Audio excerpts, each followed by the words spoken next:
Bien, comencemos la clase de hoy con la resolución del misterio. Después de esto, eh, según lo que tenemos en el cronograma, toca hablar de básicamente de la parte que corresponde a integración en una variable. ¿Ok? Para eso vamos a comenzar con el tema de la notación sigma, porque vamos a abordar el tema de la integración usando sumas. ¿Ok? Y después, bueno, vamos a hacer una conexión entre la integración, que es el tema nuevo que vamos a tratar, y la derivación, que es lo que ya hemos visto. Hay una relación íntima entre estas dos cosas. Ahora, ¿Sí? Joan, aquí está. La otra. La otra está allá. ¿Qué te ibas entonces? Dale tu micrófono. Sí, ya lo pagué. Lo puse en... Ok, tenemos esta función f de x igual a x menos a al cuadrado por x menos b al cubo. Era de este tipo, a y b eran números reales. Se pedía ver, bueno, vamos a ver en qué intervalo crece. Okay, en función de eso, hablaremos de dónde se alcanzaba un máximo, dónde un mínimo, en qué intervalo ella decrecía. ¿Sí? Donde, creo que eran esas preguntas con respecto a este tipo de funciones. Tenemos una función entonces de la forma de x menos a al cuadrado, x menos b al cubo, y yo tomé a menor que b para asegurar ciertas cosas. ¿En qué intervalo crece? ¿Dónde hay un máximo local? ¿Dónde hay un mínimo local? Bueno, vamos a ver eso calculando su derivada. La derivada de esta función es simplemente la aplicación de una regla del producto acá, así se calcula esa derivada. Tenemos la derivada del primero por el segundo sin derivar, más el primero sin derivar, a ver, aquí sí, el primero sin derivar, que es x menos al cuadrado, por la derivada del segundo, que sería esto por 3. ¿Ok? Bueno, aquí sacamos un factor común, x menos a por x menos b al cuadrado, ya esto. ¿Ok? Tenemos, fíjense ustedes que acá el signo, bueno, después de desarrollar esto queda así, el signo de x menos b al cuadrado no afecta el signo de la derivada. ¿Ok? Entonces, ¿qué significa esto? Bueno, que el signo de la derivada se va a tener esencialmente solo en solo acá en f'. F' es igual a 0 cuando x menos a vale 0, cuando esto vale 0.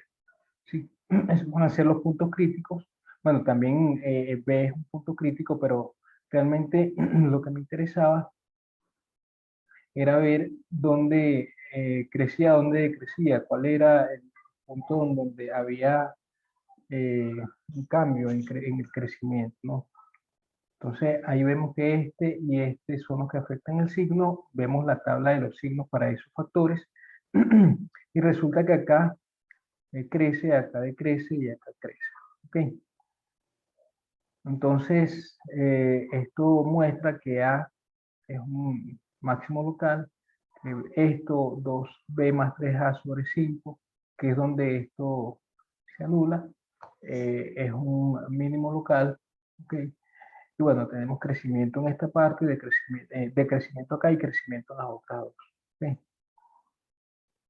Eh, entonces, por ejemplo, una cosa que se preguntaba es, ¿dónde alcanza un mínimo local? Alcanza un mínimo local en este número. ¿Okay? En 2b más 3a sobre 5. ¿Dónde alcanza un máximo local? En x igual a a. ¿Dónde alcanza? Creo que había una pregunta en donde se colocaba que la función decrecía en un cierto intervalo de los más grandes, creo que era así la pregunta, entre los más grandes intervalos en donde ella decrece, ¿cuál es el extremo derecho del intervalo más grande donde ella decrece? Bueno, ella decrece en todo este intervalo, ¿sí? Entonces, el extremo derecho, por supuesto, si usted toma un intervalo un intervalo que esté entre A y 2B más 3A sobre 5, un intervalo dentro de ese otro, allí va a decrecer. Y si toma otro más pequeño, allí va a decrecer, ¿no? Pero entre todos el más grande es este, el que va desde A hasta 2B más 3A sobre 5. Entonces se preguntaba por el extremo derecho de ese intervalo, que es esto. ¿Okay? Bueno, no sé si tienen alguna duda con respecto a ese ejemplo. Era solamente derivar, ver máximos y mínimos locales y dónde crece, dónde decrece. Okay, no había mucho más que hacer ahí.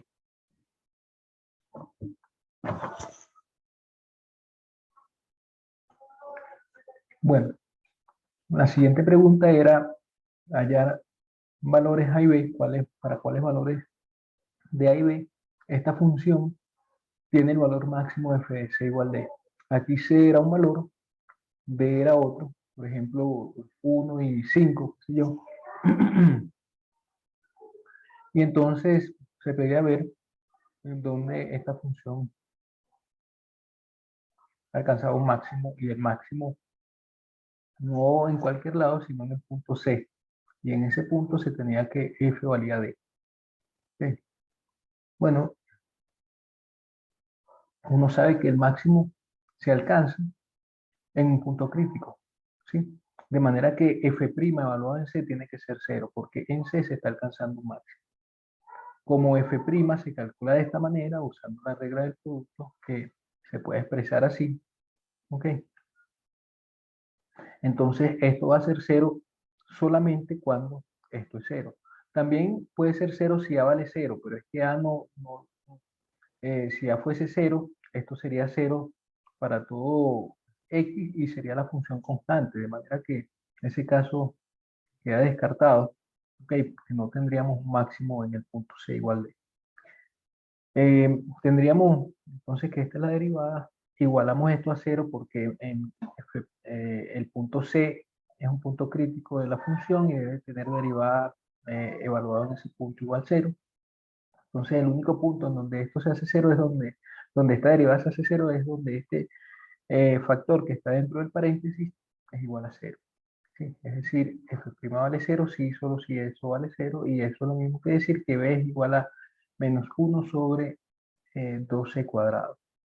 Además, fíjense ustedes, eh, ya aquí uno podría parar y decir, bueno, este es el valor, este es el valor de b, porque en la pregunta se pedía calcular solo el valor de b, colocar solo el valor de b. Pero fíjense, para calcular a, lo que hacemos es lo siguiente. F de C es igual a D, es una de las condiciones que debe cumplir F, ¿no? Y entonces cuando uno sustituye este valor de B en esta función, ¿okay? Y coloca C donde va X y lo igual a D, ¿ok? Es decir, tiene esto, entonces llega a que A tiene que ser de esta forma, ¿ok? Yo solamente pedí calcular el valor de B, no el de A. Fíjense una cosa, para además terminar con garantizar que efectivamente en este punto se alcanza, para este valor de B y para este valor de A, se alcanza un máximo en C, en X igual C. Lo que hacemos es ver que en ese caso, para estos valores de A y B, consideramos la derivada de F se puede factorizar de esta manera, ¿ok? Y entonces uno tiene esta tabla para estudiar el signo de esa derivada. Uno se da cuenta de que decrece acá a la izquierda de menos c, crece a la derecha de c, de menos c, pero a la izquierda de c, entre menos c y c, y vuelve a decrecer. De manera que en el punto c, efectivamente f alcanza un máximo. ¿Ok? Bueno, como dije, uno aquí podía parar, porque lo que se necesitaba era hallar un punto en donde la función tuviese derivada igual a 0. ¿Okay? Eh,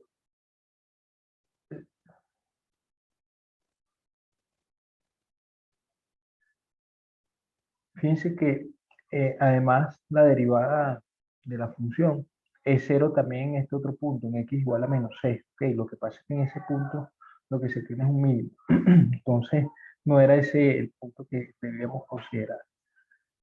Ok, después de calcular este límite, el límite de usando la regla del L'Hopital, solo que la regla del L'Hopital se usaba transformando esto de esta manera. Esos límites los calculamos más de una vez, ¿ok? Donde la indeterminación que queda acá, que es de la forma 1 a la infinito, hay que transformarla para que quede como una indeterminación en donde podamos aplicar la regla del L'Hopital. Eso lo hacíamos tomando la exponencial del logaritmo de la expresión, usamos eh, las propiedades del logaritmo, ¿ok? Y después la continuidad de la función exponencial. Bueno, fíjense que acá nos detuvimos un momento y dijimos, bueno, vamos a ver qué pasa con el exponente. Calcular el límite del exponente es escribirlo de esta manera y darnos cuenta de que la indeterminación es de la forma infinito sobre infinito. Allí aplico la regla del L'Hopital, derivo arriba y derivo abajo. La derivada del de arriba es 1 sobre, la derivada del logaritmo es 1 sobre lo que está dentro del logaritmo por la derivada interna. Bueno, este menos sigue siendo este menos que está acá. Y la derivada de 1 sobre x es 1 menos 1 sobre x cuadrado. Entonces, al final, pues tenemos este menos, aquí sale un menos y otro menos, este factor común, con este menos se hace más y este menos con este otro también se hace más. O sea, al final, al desarrollar esto, nos queda esta expresión. Tomando el límite cuando x tiende a infinito acá, es evidente que esto da a. ¿Ok? Ahora, la continuidad de la función exponencial, recuerden que el límite que queremos calcular es este. ¿Ok? La continuidad de la función exponencial hace que para calcular este límite, ese límite entre acá al exponencial. Eso es lo que hacemos. Por la continuidad de la función exponencial, el límite que está en principio aquí afuera pasa al dentro del exponencial. ¿Ok? Pero este límite es precisamente el que se calculó arriba, este que está acá, que vimos vale A. Entonces, esto es E a la A. ¿Ok? La pregunta, en la pregunta se pedía a lo siguiente, a este le estábamos llamando L en esa pregunta, en el enunciado de la pregunta, lo que se pedía era calcular el logaritmo de L cuadrado. El logaritmo de L cuadrado es evidentemente 2 veces el logaritmo de L. En este caso, bueno, tenemos que L es positivo. ¿Ok? Y eso, si este es L, el logaritmo de L va a ser A. Entonces, 2 veces A. Eso era el logaritmo de L cuadrado. Perfecto, tal vez podría por favor repetir la parte en la de infinita sobre infinita, por favor, perdón. Sí, acá el límite que nos toca calcular es esto que está, el límite en el exponente, ¿no? Eso es lo que copio acá nuevamente. Para poder tener una indeterminación de la forma infinito sobre infinito, fíjense qué pasa. Esto que está acá, el logaritmo, me olvido por un momento del x, el logaritmo se va para el logaritmo, para ver, cuando x tiende a infinito, esto se va para el logaritmo de infinito. Para ver, no, perdón. Más bien esto no es una indeterminación de la forma infinito sobre infinito, sino 0 sobre 0. Yo coloqué infinito sobre infinito, pero no es así. Porque fíjense qué pasa, cuando x se va para infinito, este se va para 0, este se va para 0 y este se va para el logaritmo de 1. ¿Están de acuerdo? Entonces arriba se va para 0, logaritmo de 1. Bueno, de hecho acá no es necesario colocar este menos y este menos tampoco. ¿Okay? Entonces no es necesario colocarlo. Este se va para 0 y este se va para 0.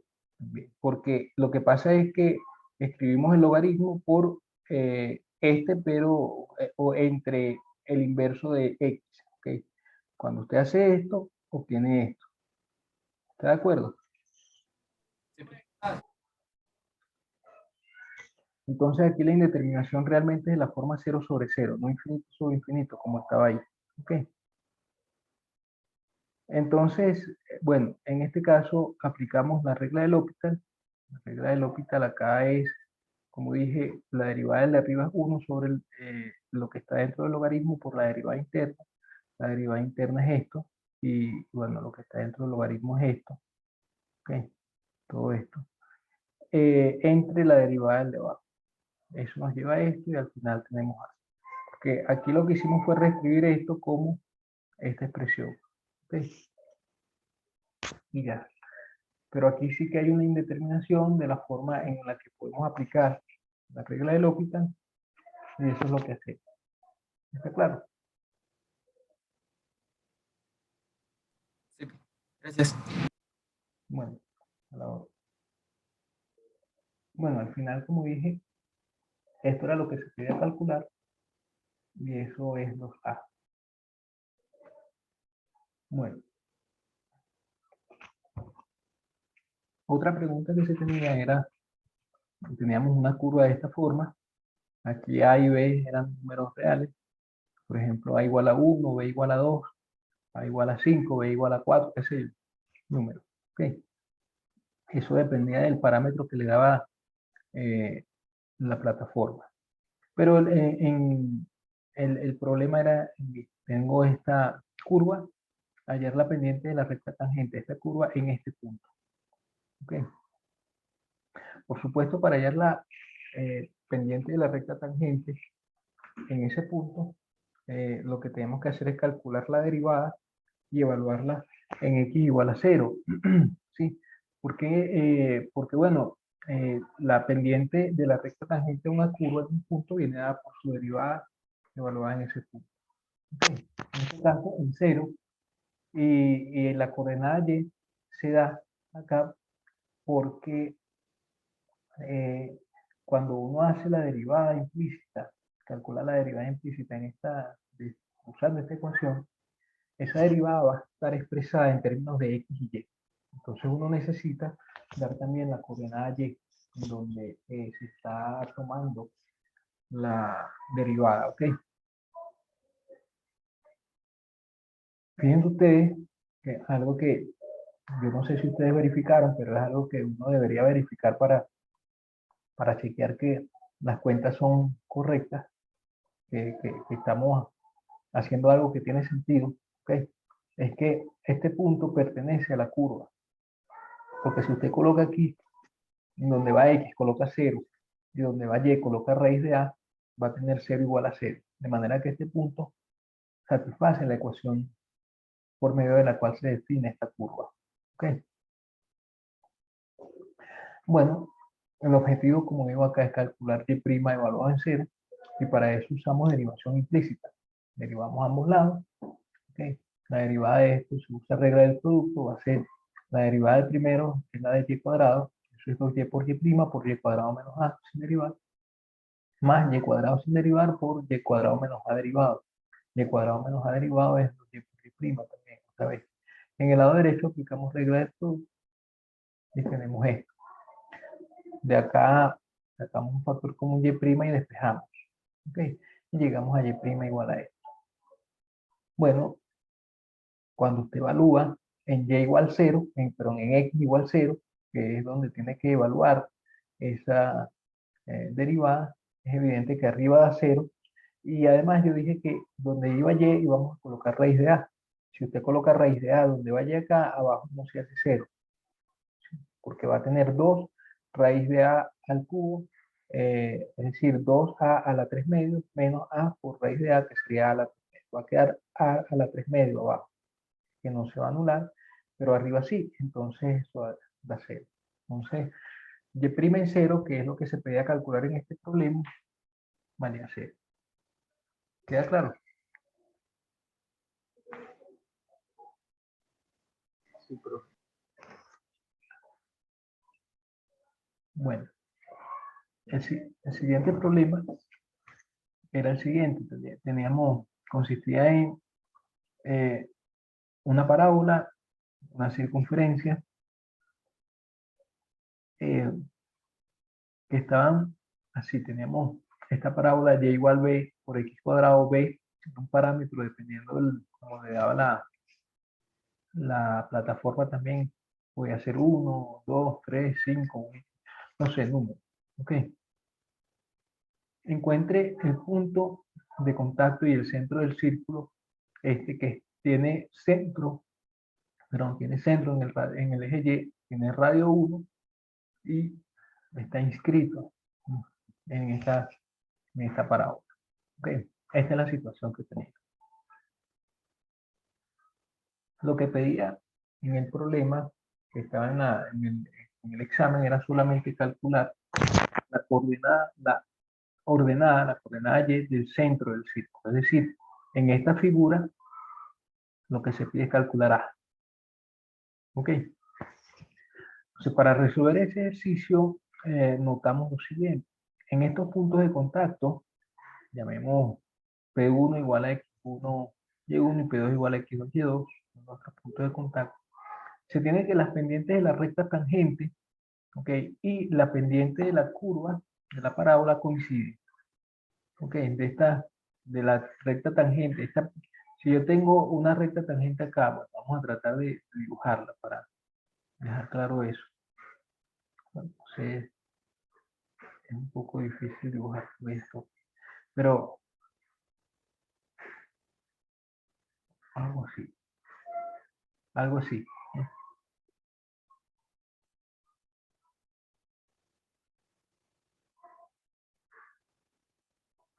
Esta pendiente, vamos a ponerla de otro color. Esa pendiente, más bien, esa recta tangente tiene la misma pendiente en ambos casos. Bueno, pues es la misma recta tangente. Esa recta tangente coincide, es tangente tanto a la parábola como a la circunferencia. Okay, en los puntos en donde hay tangencia, puntos de contacto. Ok, eso es lo que digo acá.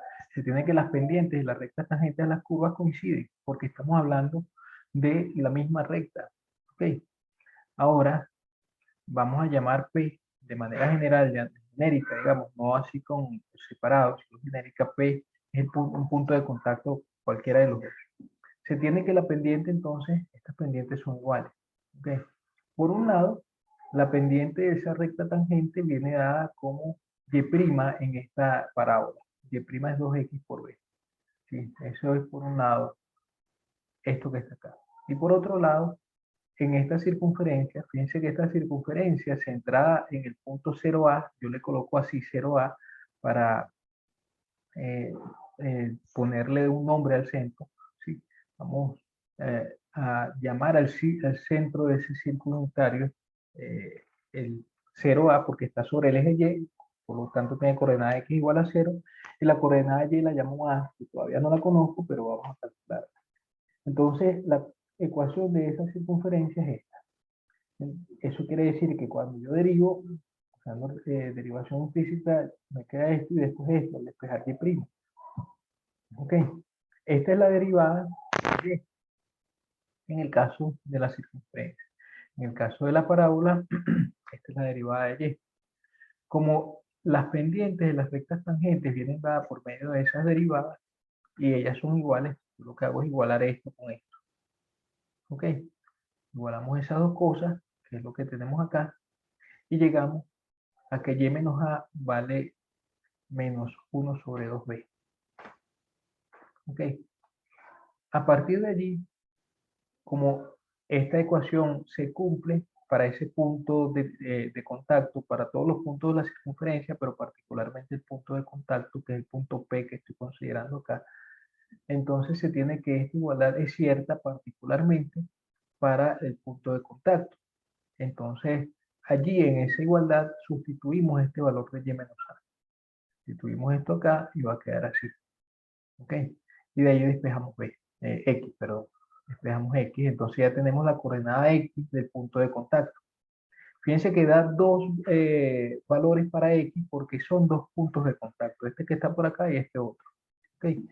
Entonces, a partir de esta igualdad, del hecho de que, por ejemplo, aquí tenemos, en ese punto de contacto, el punto de contacto pertenece tanto a la circunferencia como a la parábola, de manera que satisface esta ecuación y satisface esta otra.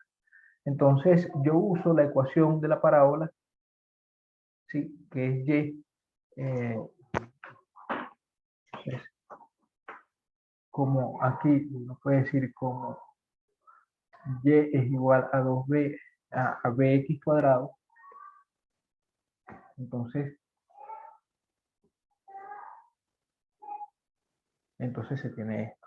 Ok, esto es lo que, por eso veo aquí, que llévale esto, que sería b por esto al cuadrado.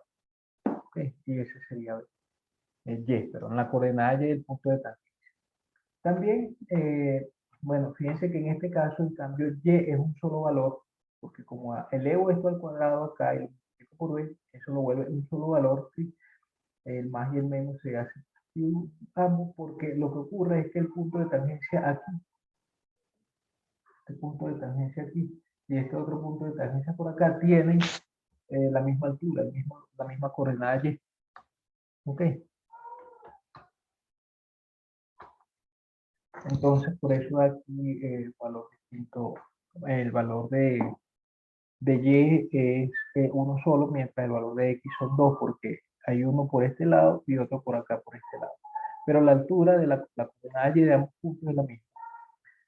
Y finalmente, el centro, que es lo que se pedía calcular, se obtiene de esta igualdad. De aquí, tenemos que y menos a es igual a menos 1 sobre 2b, y lo que hago es despejar a, que es la coordenada del centro.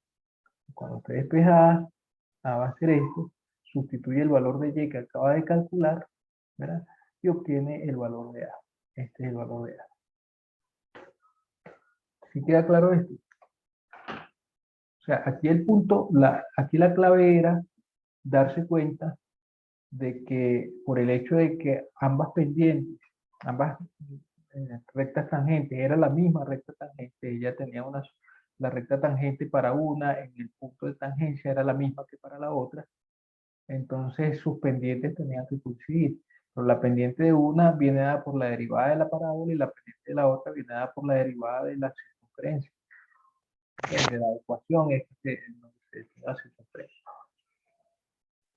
Igualábamos esto y a partir de ahí obteníamos todos los puntos que queríamos. ¿Ok? ¿Quedó claro?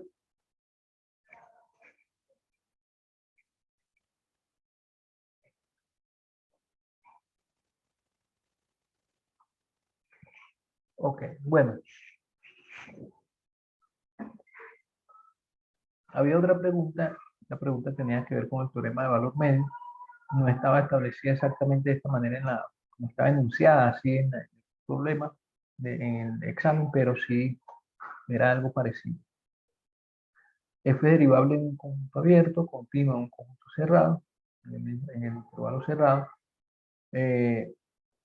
Y además se tiene que F' está entre C y D para todo X.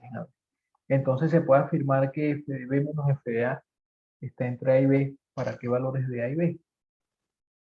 Bueno, por el hecho de que F es derivable en el abierto y continuo en el cerrado, se cumple el teorema de valor medio. Es decir, existe un tita en el intervalo abierto con esta propiedad. ¿Ok? Fíjense que como F', esta es una hipótesis que había en el problema, está entre C y D, entonces esta F', particularmente, se tiene que esta desigualdad es cierta para F' de tita. Entonces, de forma particular se tiene esto, está acá, que este F', que lo sustituyo por este F' aquí, lo sustituyo por esto, ¿sí? En el caso en el que X vale tita, vamos a tener esta desigualdad. De ahí, como B es mayor que A, B menos A es positivo, multiplicamos por ambos lados por B menos A y queda así. Entonces, podemos afirmar que esta desigualdad es cierta para A igual a este valor y B igual a este valor. Ya. Ok, es solamente notar que el teorema del valor medio se cumple para esta función F. ¿Alguna duda con respecto a esto?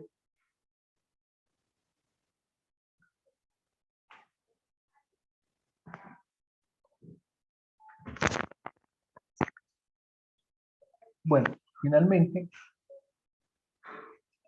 el problema de optimización. El problema de optimización era así. Dice, una ventana normanda tiene forma de rectángulo. Este rectángulo,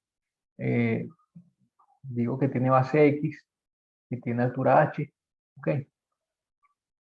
Si el perímetro de toda la ventana es A metros, encuentre, por ejemplo, 10 metros, 5 metros, 2 metros, qué sé yo.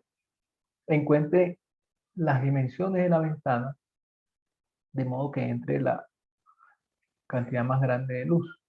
Yo les comenté en el grupo de WhatsApp, les decía que en ese problema de optimización, el hecho de que la ventana dejara entrar mayor cantidad de luz, lo que significaba es que el área de esta ventana tenía que ser máxima. ¿Ok? Porque si el área es máxima, entonces hay más superficie por donde puede entrar la luz. ¿Ok? En primer lugar, pues uno le pone, sigue el procedimiento que vimos en los problemas de optimización, le pone nombre a las cosas, ¿no? Yo me parece que en el problema decía de una vez que la base de la ventana era X. ¿Ok? Entonces, aquí además a esto le estoy poniendo altura H, en la altura la estoy llamando H. Usted tiene que ponerle los nombres que usted quiera. Quería ponerle altura igual a altura y lo que sea, bueno, le ponía el nombre que usted quisiera. La otra cosa es que, bueno, tiene base, tiene una forma de rectángulo rematada por un semicírculo. ¿Sí? Esto que está acá. Este es el semicírculo que está arriba. Entonces, evidentemente, el semicírculo o el círculo que está allí, cuya semicírculo estamos viendo acá, tiene radio o tiene diámetro igual a la base de la ventana, tiene diámetro igual a X. ¿Okay? Entonces, ¿cuál es la longitud de acá de esta arco de circunferencia? Bueno, la longitud es la mitad de la longitud de eh, la mitad de la longitud de toda la circunferencia. ¿Ah? Y así. Entonces, lo primero que sabemos es que el perímetro, perdón, es igual a, el perímetro es todos estos tres lados, 2 veces h más x, más pi por x, ¿verdad? La altura viene dada de esta manera, porque se despeja de acá, ¿ok?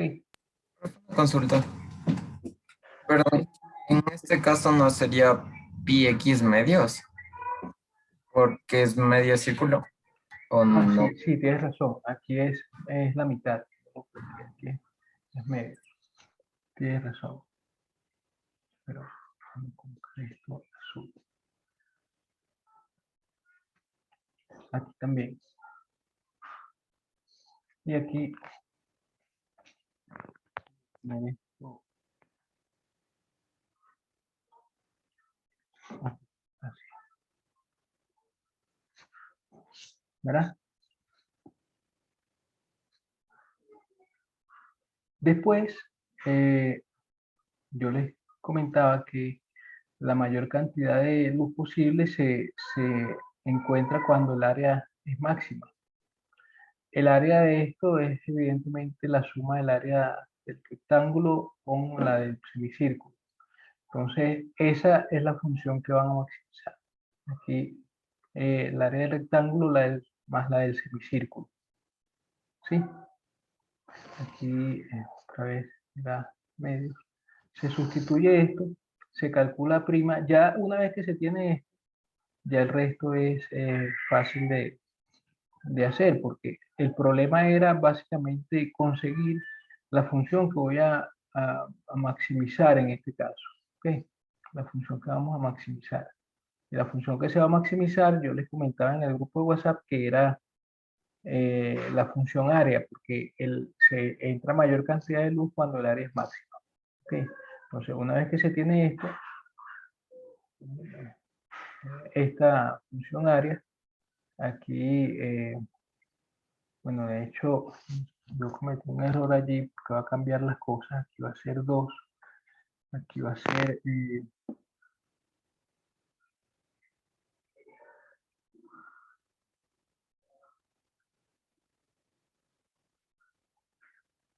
hecho, aquí va a ser pi cuarto.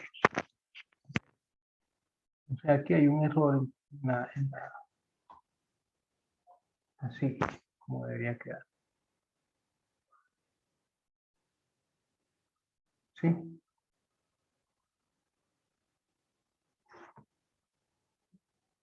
Bien.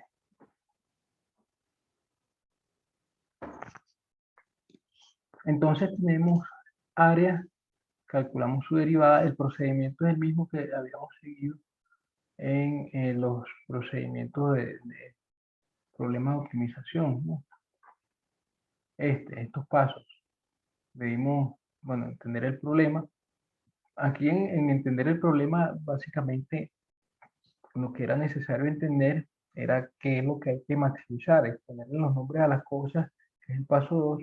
Uno de ellos ya estaba dado, ponerle, bueno, hacer el diagrama ese que les estoy mostrando, el de la ventana, poner los nombres a las variables, establecer las relaciones que hay, vimos la relación que había con el perímetro, definimos la función a maximizar, que es la función área, y después usamos las derivadas. Es, em, eso es lo que se hizo acá. Ok. Fíjense, en realidad uno se da cuenta de que esta función, fíjense que esta función es una función, si usted la desarrolla, ok, entonces va a quedar algo así como x cuadrado multiplicando a pi sobre 8, que es este pi sobre 8 que está acá, menos pi sobre 4, menos un cuarto, no, un medio,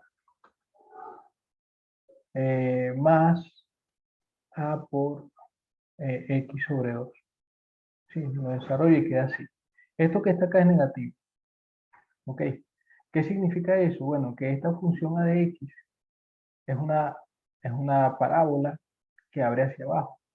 Y esa función a de x va a tener máximo local, de hecho máximo absoluto, en el punto crítico. Entonces, cuando usted calcula el punto crítico, ya es suficiente. Uno puede calcular la derivada o hacer el grafiquito de la segunda derivada o hacer el gráfico de la flecha esta de que crece o decrece usando el criterio de la primera derivada. ¿Ok? Pero en realidad, por el hecho de que esta es una parábola que abre hacia abajo, está claro que el punto crítico va a ser un máximo. ¿Ok?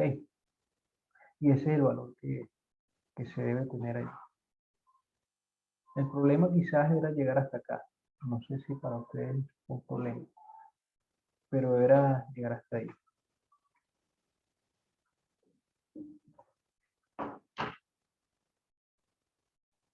¿Queda claro ese ejercicio?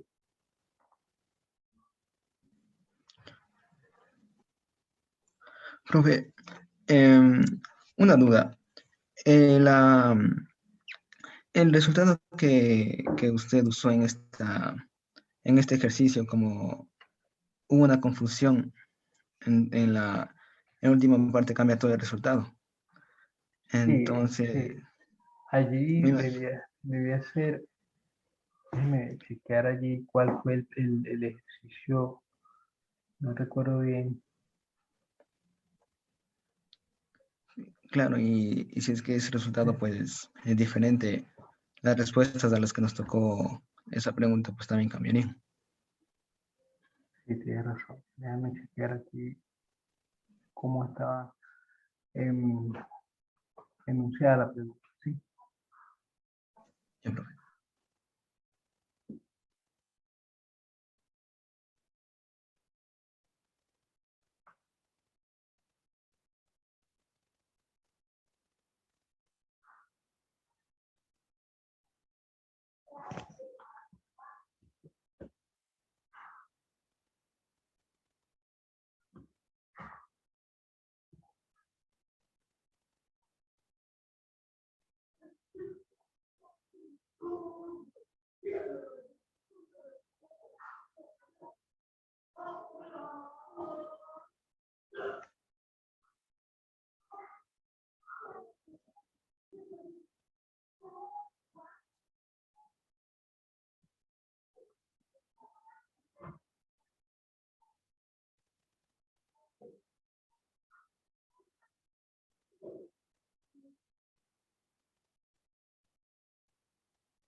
Sí, tienes razón.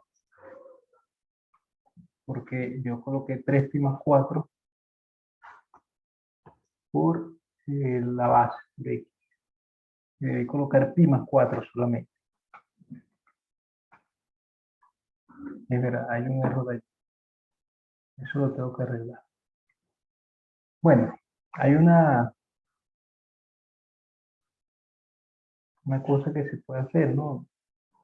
Lo que podemos hacer es simplemente, hay una cosa que yo iba a hacer de todas formas. Lo que pasa es que no sé cómo se hace este asunto en el Moodle. Y es que algo que me sugirió otro de los profes de este curso,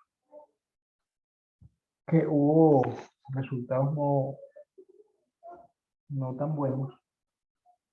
Una cosa es pues, repetir el examen para los que quieran hacerlo. En principio él me dijo que iba a ser solo para los que tenían menos de 6, pero si ustedes quieren hacerlo nuevamente, se hace. Otra cosa que se me ocurre ahora con esta pregunta en particular es bueno, en realidad fue un error mío, no fue un error de ustedes. Aunque algunos de ustedes no, creo que no lograron hacer reconocer cuál era la función. ¿Ok? Pero no lograron reconocer cuál era la función que tenían que maximizar.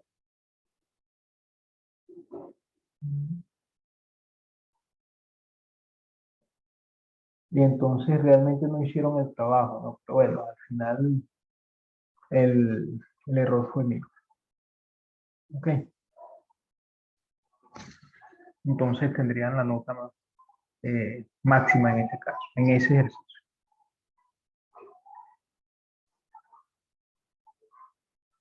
Pero realmente no era un ejercicio difícil, ¿no? O sea, lo que había que hacer era reconocer entender lo que decía esto acá. Está formada la ventana por un rectángulo rematado por un semicírculo. Rectángulo por un semicírculo, algo así. ¿Okay? Y entrar la mayor cantidad de luz posible es entrar con digamos, tener el área máxima. Bueno, en realidad lo que dije ahorita en todos los casos colocar la nota máxima probablemente no sea lo correcto, sino colocársela a quienes colocaron el valor aproximado o no exacto, porque no iba a dar lo mismo, porque 3 pi más 4 por esto bueno, se podía calcular usando decimales. Quienes pusieron eso, pero bueno, al final me da lo mismo. Pero entender el ejercicio realmente no está complicado, ¿no? Había que entender qué es lo que hay que maximizar y ya. El resto, la función a maximizar es una función muy sencilla realmente, porque teníamos una parábola. Simplemente había que calcular el punto crítico y ese punto crítico era el máximo, ya eso era todo. No había que hacer mucho más que eso.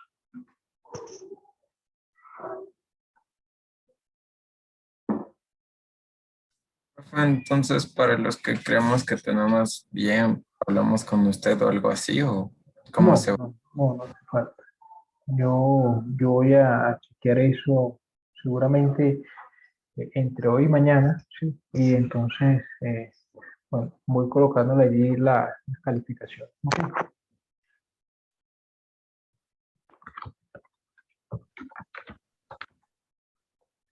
Bueno, la notación sigma, vamos a ir a lo que corresponde al nuevo tema, el tema de notación sigma. Bueno, la verdad es que este no debería ser un tema que desarrollemos con demasiado detalle en este curso porque yo creo que es algo que ustedes vieron en nivelación. No estoy seguro, pero no sé si alguno de ustedes me pudiera aclarar eso, ¿no?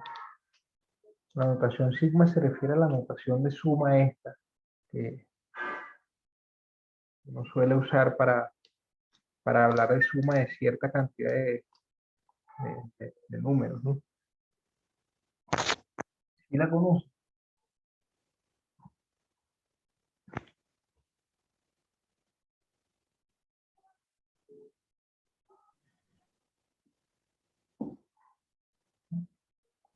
Ok, bueno, voy a asumir que no la vieron en la nivelación, pero no vamos a tomar demasiado tiempo en esto tampoco.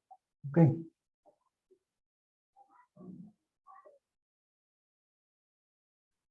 bien.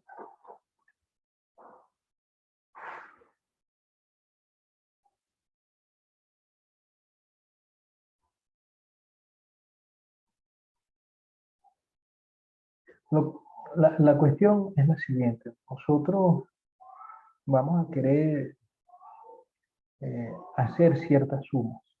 ¿Ok? Eh, algunas veces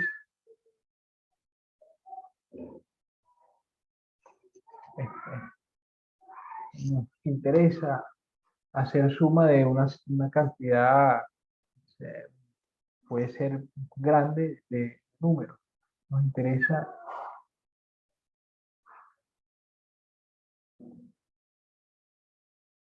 hacer sumas como la siguiente.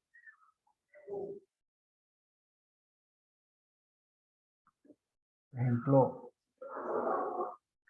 sumar esto hasta un cierto valor n, o sumar solo los impares,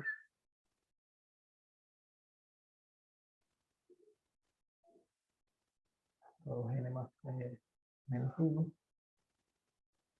hasta el impar 2n menos 1, o quizás sumar los cuadrados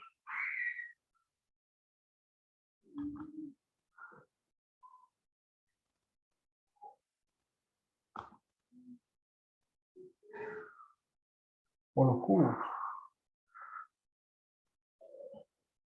O bueno, quizás otra cosa también, no tiene por qué ser de este tipo. ¿Ok? Puede ser también fracciones, por ejemplo, 1 sobre 2, 1 sobre 3, y así hasta 1 sobre n. Por ejemplo, 1 medio, después un cuarto, octavo, y así sucesivamente hasta 1 entre 2 a la n. ¿Ok? Los, las potencias de un medio, un cuarto, un octavo, un 16avo, un 32avo y así sucesivamente. Queremos hacer sumas de este tipo, ¿sí? Bueno, es conveniente, de hecho, usted va a encontrar esta notación en muchos sitios. Es conveniente usar la siguiente notación para este tipo de sumas.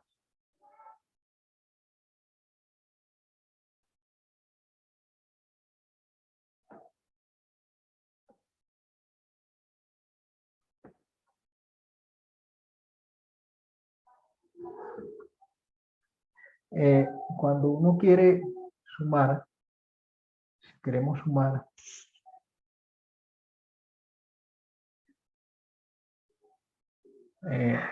a su 1, a sus 2, estos elementos hasta su k,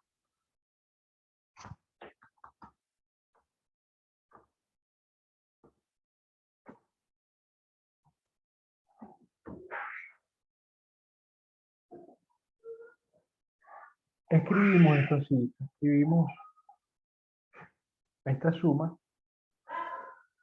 desde i igual 1 hasta acá.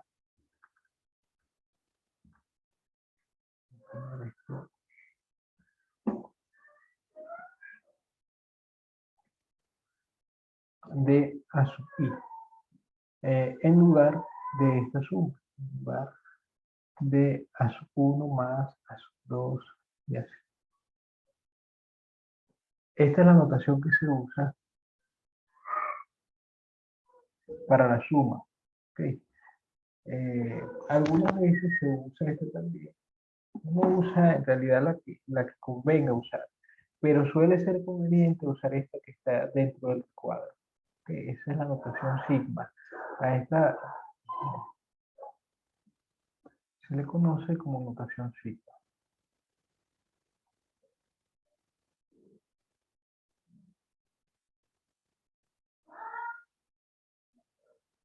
¿Ok?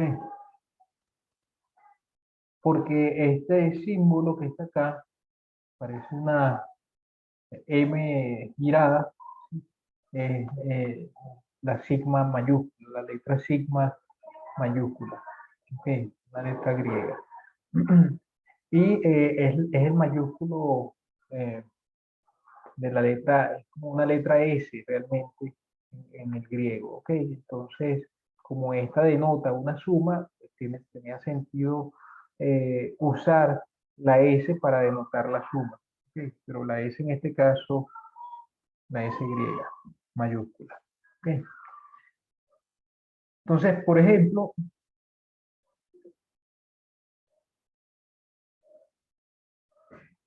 si yo quiero sumar, qué sé yo, 1 más 2 más 3 hasta 7, digamos, por poner un ejemplo, eso lo podemos denotar como la suma desde i igual 1 hasta 7 de i.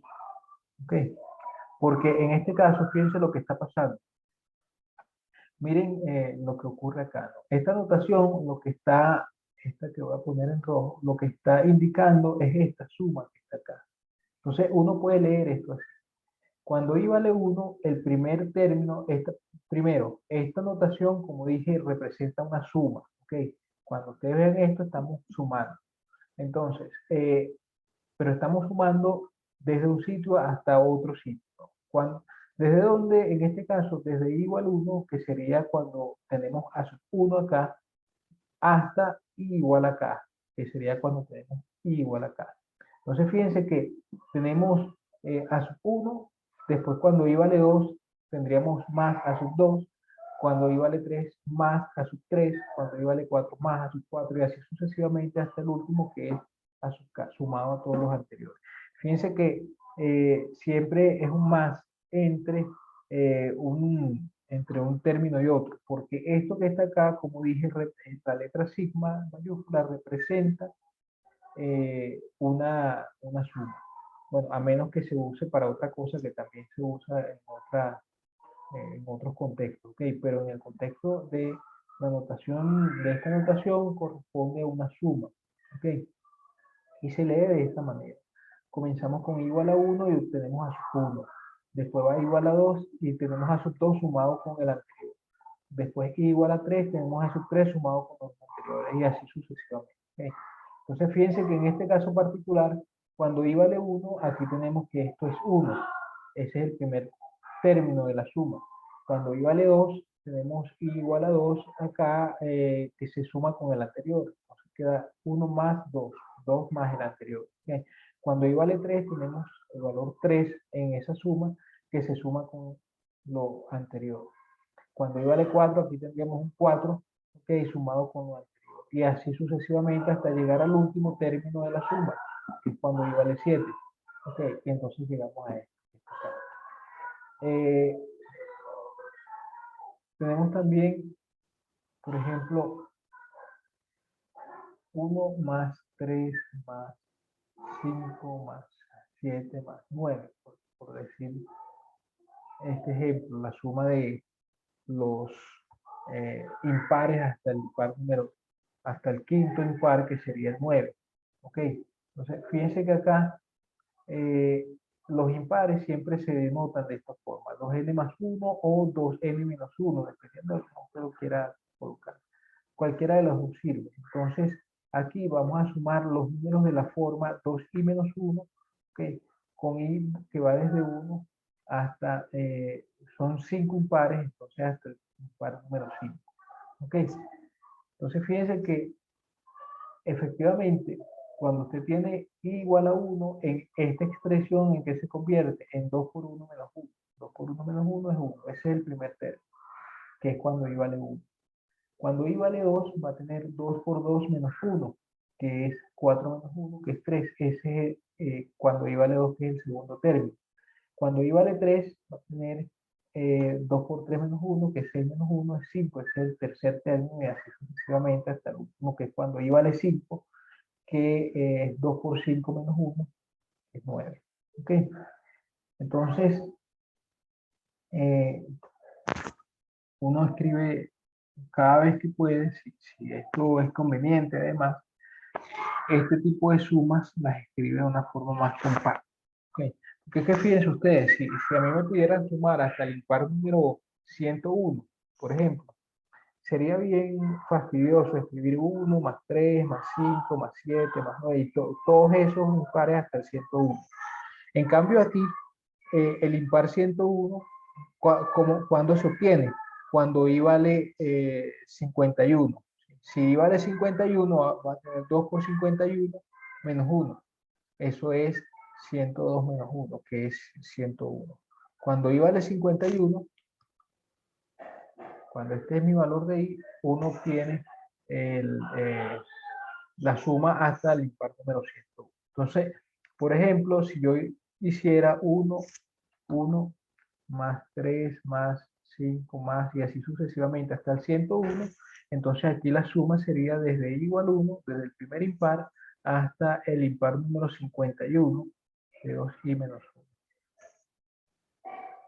¿Está claro esto? Sí. Bien. Entonces, uno lo que necesita es reconocer ahí qué es lo que está sumando y ya está, ok. Si se puede, algunas veces no es posible escribirlo de una forma que cada elemento se calcule de una manera similar o de la misma manera, pero bueno, algunas veces sí lo es y esas veces son las que nos interesan. Okay. Por ejemplo, otro ejemplo sería 1 más un medio, más un tercio, más un cuarto y así hasta 1 entre 10. ¿Eso a qué corresponde? A sumar los números de la forma 1 entre i, desde i igual 1, que es cuando tengo 1 entre 1, hasta i igual 10, que cuando i vale 10 tengo 1 sobre 10. ¿Ok?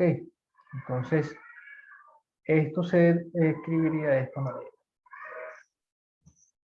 ¿Sí queda claro?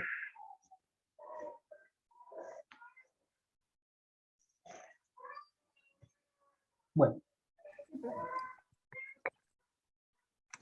ahora, una vez que ya sabemos esto de la notación sigma, vamos a obtener algunas fórmulas de interés para nosotros en lo que vamos a hacer después, que es sumas de rima. Okay.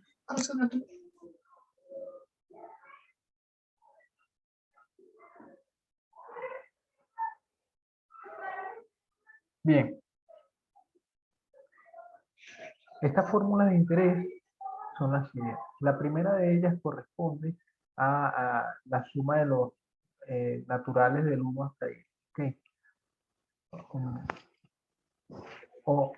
Primero, antes de algunas fórmulas, bueno, vamos a poner esto también puede entrar aquí. Lo primero es que podemos escribir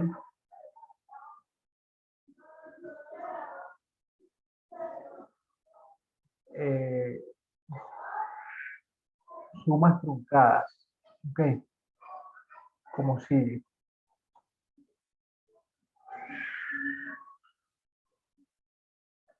Si yo quiero sumar, por ejemplo, desde a sub p, voy a sub p más 1 y así hasta a sub m, ¿ok?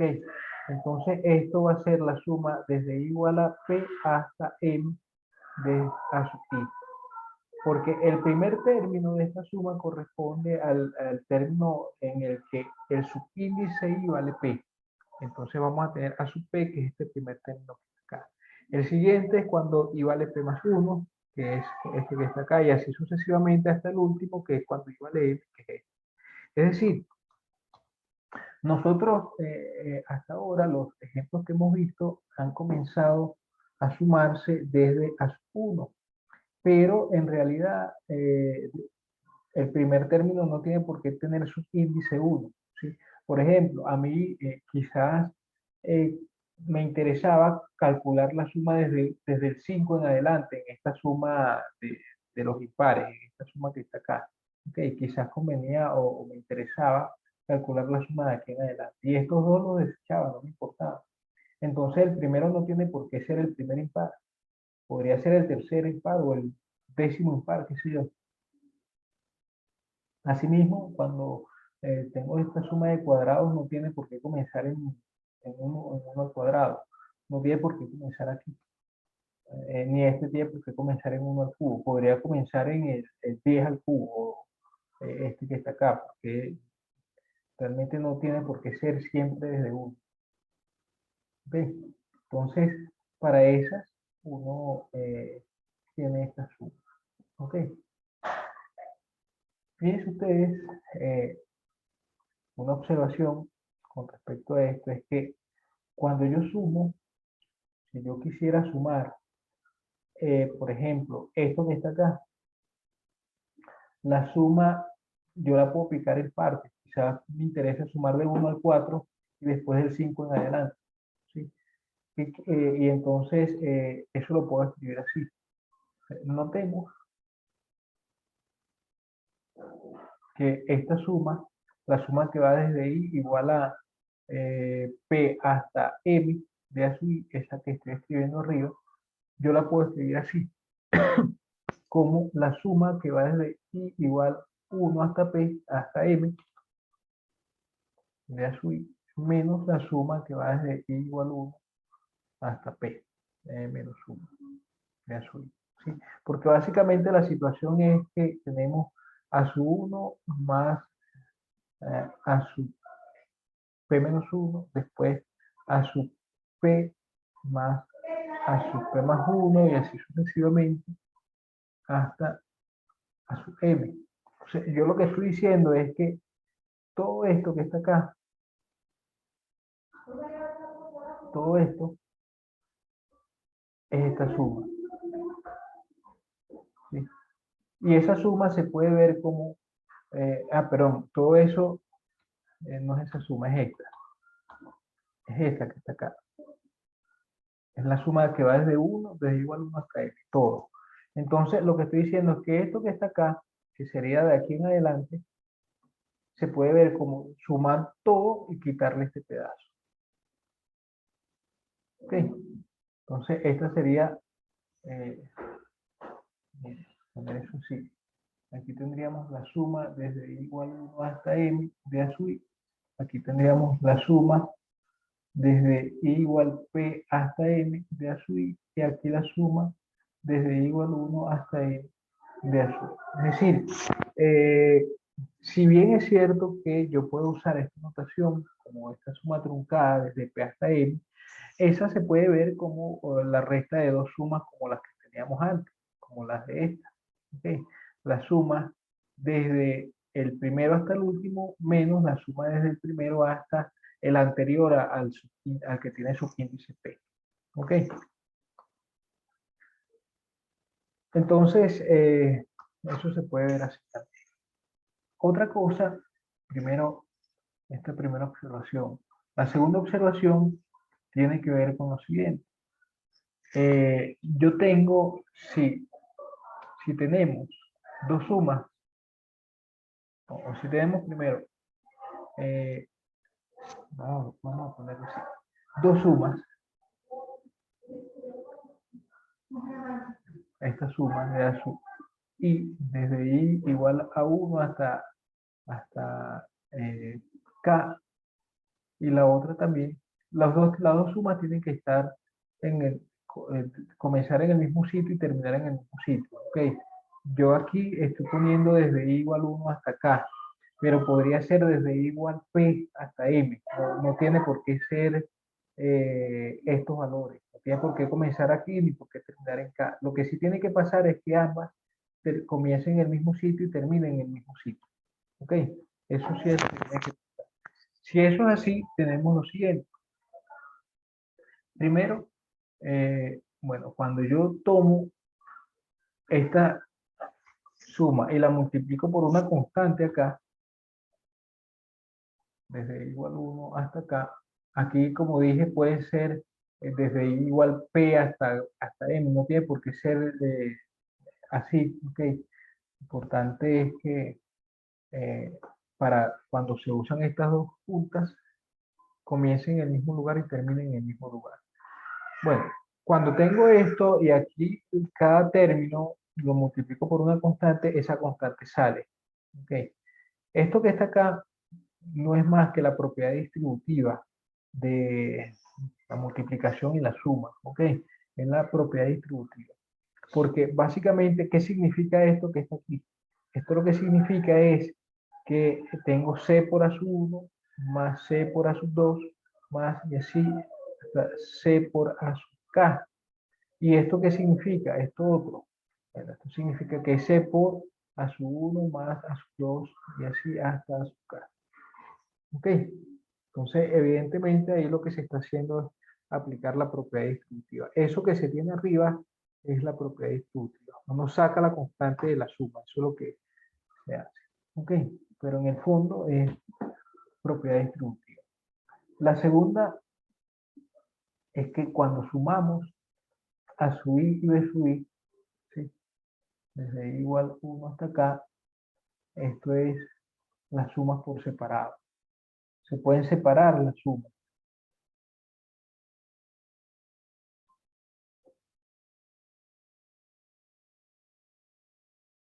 ¿Ok? Cuando hay sumas, cuando hay restas también, porque si hubiese una resta, entonces aquí quedaría a sub i, si aquí fuese menos, eso podría escribirse como a sub i más menos b sub i. ¿Okay? Y este menos b sub i, este es como menos 1 por b sub i. Y el menos 1 sale de la suma debido a la propiedad anterior. ¿Okay? Se tienen esas dos propiedades. Pero además, como tercera observación, se tiene que la suma, si yo por ejemplo sumo desde i igual p hasta m a sub i, yo puedo hacer un cambio en el subíndice. ¿Ok? Fíjense qué pasa. Esta suma corresponde a sub p más p más 1 y así sucesivamente hasta sub n. Porque el primer elemento de esta suma, el primer término, corresponde a aquel en el que el subíndice es igual a p. El siguiente en el que el subíndice es p más 1, el siguiente en el que el subíndice es p más 2 y así sucesivamente. ¿Okay? Entonces acá lo que ocurre es que podemos cambiar los subíndices. Podemos decir, bueno, esto yo lo puedo escribir como la suma de a sub i menos p más 1. ¿Ok? Para ver. Más p, así lo voy a hacer. Más p más 1. O más, así lo voy a hacer. Y entonces esto va a ser desde 0 hasta m menos p. Es decir, miren lo que pasa, ¿no? En este caso, aquí, aquí en esta suma comenzamos con i igual p. Ese es el primer término. El siguiente es el término p más 1. El siguiente el término p más 2 y así hasta el 1. ¿Okay? Pero si ahora yo tengo esto, el subíndice de este a es i más p. Si yo comienzo con i igual a 0, el subíndice va a ser 0 más p, que es p. Entonces el primer término realmente es p. Cuando i vale 1, el siguiente término va a ser 1 más p, que es p más 1. Bueno, vamos a escribirlo al revés. P más i en lugar de i más p da lo mismo, pero solamente para que que se vea de la misma forma que está acá. ¿Ok? No sé si se dan cuenta, ¿no? Cuando I vale 0, esto es P más 0, que es P, entonces tengo a sub P como primer término. Cuando I vale 1, esto es P más 1, tengo a sub P más 1 como segundo término. Es esto. Cuando I vale 2, es a sub P más 2 y así sucesivamente. Cuando I vale M menos P, que es el último, si usted coloca M menos P ahí va a ser P más M menos P. Eso es M.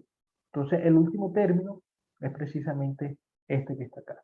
¿Ok? Es decir, estamos hablando de la misma suma, solo que expresada con una traslación en el subíndice. Pero noten ustedes que si se suma, se traslada en el subíndice así. Si se suma en el subíndice de la, se resta en el contador. Este es lo que llamamos el contador. ¿Ok? Vamos contando desde I igual P hasta I igual M. ¿Ok? Entonces, si yo sumé P, que fue lo que hice acá en este subíndice, sumé P, cualquier número que usted sume allí, natural, ¿ok? Suma ese número allí, entonces lo que hace es restar ese mismo natural aquí y acá. ¿Ok? Entonces, sumé P aquí, entonces resto P y resto P. Por eso queda P desde igual 0 hasta M. ¿Queda claro eso?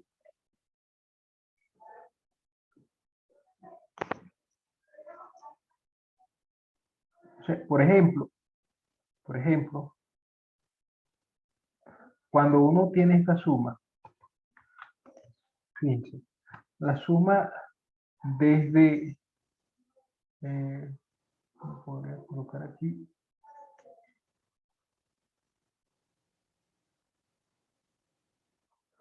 desde I igual 1 hasta N, ¿sí?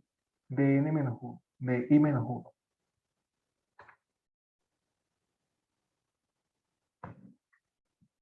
¿A qué corresponde esto? Vamos a desarrollarlo solo para saber qué es. Cuando I vale 1, entonces el primer término es 0, porque va a ser 1 menos 1. ¿Sí?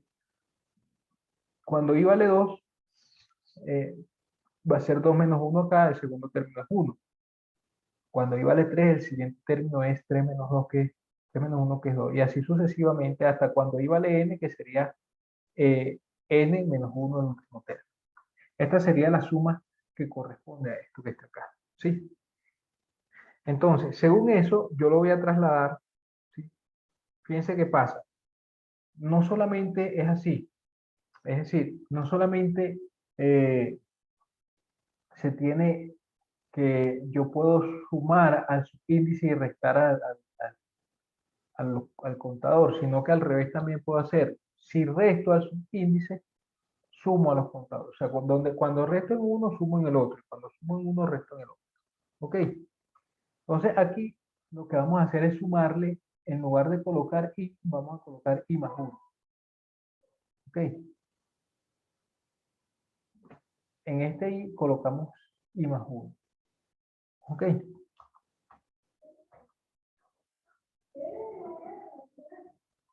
Entonces, fíjense que lo que hice fue sumar 1 en el I que está dentro de la suma. ¿Ok? Entonces aquí resto 1 tanto al contador, al que está por abajo y al que está por arriba. ¿Ok?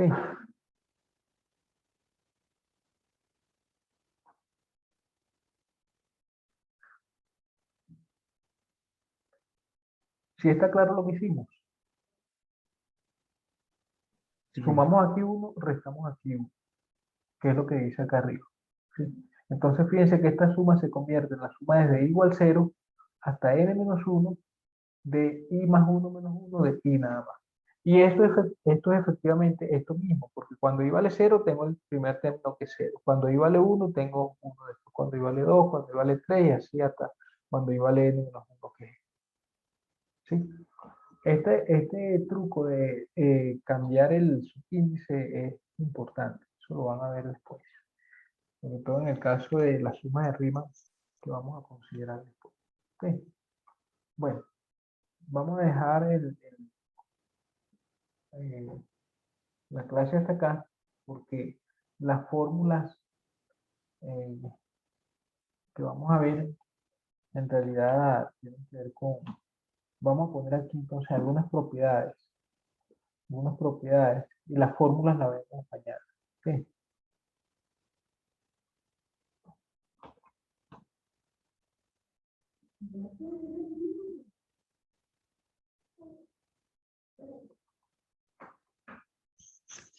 Bueno, quedamos hasta acá entonces.